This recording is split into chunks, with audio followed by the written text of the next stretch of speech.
Hey guys, it's Android Authority here live on the ground. We're at CES 2013. We're visiting Sony Mobile. We have the pleasure of speaking with one of the representatives named Freddie Mendez, who is an expert on the Xperia Z and the Xperia ZL, or ZL, or Z. Yes, depending where you're from. Exactly, right? So why don't you just take us through on what makes these guys different? The biggest difference really between the Z and the ZL is going to be the compact size of the ZL.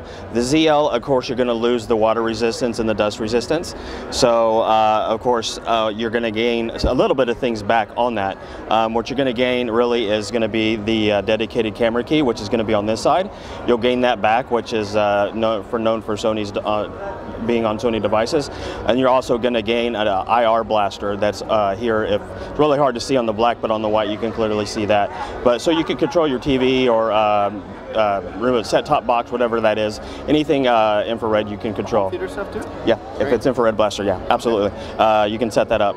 And then your same screen size, still 5-inch HD reality display, 1080p.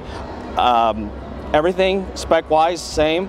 Again, it's just how compact it is. So we're at a 75% screen to phone ratio. So you're getting a more compact 5-inch phone, basically is what it is. And then you're gonna, differences on the backs here.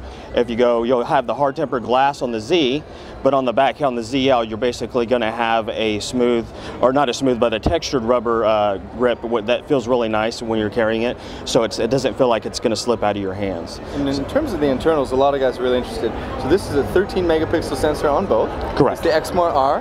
Xmore RS. It's actually the next level of Xmore R camera sensors. Basically, what that does is it enables HDR photo, but it also enables HDR video too. So we're the first to enable the HDR video in the smartphone, and that does that on the fly as it's recording. Very impressive. And you mentioned that was a dedicated chip that does that. Right, right. And it actually does it automatically, and we call it a superior auto mode when you get into the camera. Okay. It automatically does it for you. Okay. And so, but this is all one unit.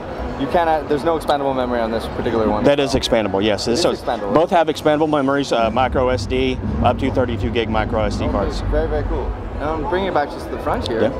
They incorporate Gorilla Glass too? They're hard. They're both going to be durable tempered glass, not Gorilla Glass. We use two different manufacturers, but it is going to be a durable tempered glass. Wonderful. So 2 gigs of RAM, 1.5 gigahertz Qualcomm S4 Pro processor. Correct. And when it comes out, is it going to be released in the 64 gigabyte iteration or just 32 and 16? This one's actually going to be the 16 gig internal on both, expandable up to 32 gig SD, micro SD. I'm sorry. And so, and down here, this is the light sensor down here? Down here, actually, that's another thing that's different. But it's a front-facing camera now at the bottom. Yes. Very cool. Yes. Why did you guys decide to do that? Well, on this particular one, they said tend to see that you look down on the display when you're video chatting. You usually see yourself on the bottom corner, yes. So you're always looking down at yourself there. Well, if you have the camera down here, you're actually looking down at the bottom. You're looking at yourself, so it looks like you're actually looking at the person you're talking to. I'm not so much of a video chatter myself, but I'm really anxious to try it out. Awesome! I can't wait to try it out too. So when do you think we're going to see these on the market? There's not been a release date on that so far, or a pricing range or anything like that. Okay. So that's okay. Well, thanks. Just want to say thank you very much for your time. No problem. It's a nice, thorough sort of rundown. No problem. All right, it's Android Authority here live from the ground at CES 2013. Thanks, everyone. Thanks.